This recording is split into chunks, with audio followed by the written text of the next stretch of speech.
इथं आपण तूर भिजवून घेतलेली आहे आणि याच्यात 4 ते 5 शिट्ट्या घेणार आहे, कारण तूर शिजायला जरा वेळ लागतो.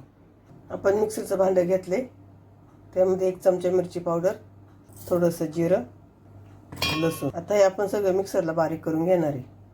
तेल तापले, त्यामुळे आपण वाटून घेतलेली चटणी टाकूया आणि चटणी छान परतून घेऊ. इथे आपली चटणी परतून झाली आहे. उकळून घेतलेली आपण तूर टाकतोय. ज्या भांड्यात मिरची वाटली होती त्या भांड्यात थोडंसं पाणी टाकून मिरचीचं पाणी टाकून घेतोय. चवीनुसार मीठ.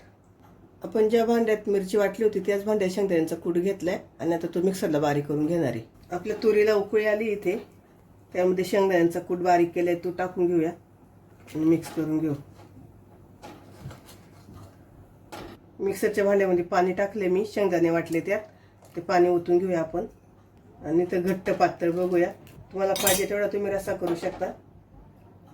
थोडंसं गरम पाणी ओतते मी आणि याला एक उकळी आली की आपलं कालवण तयार. इथं आपल्या तुरीच्या रश्याला उकळी आली आहे. आपलं तुरीचं कालवण तयार आहे. आपण गॅस बंद करू.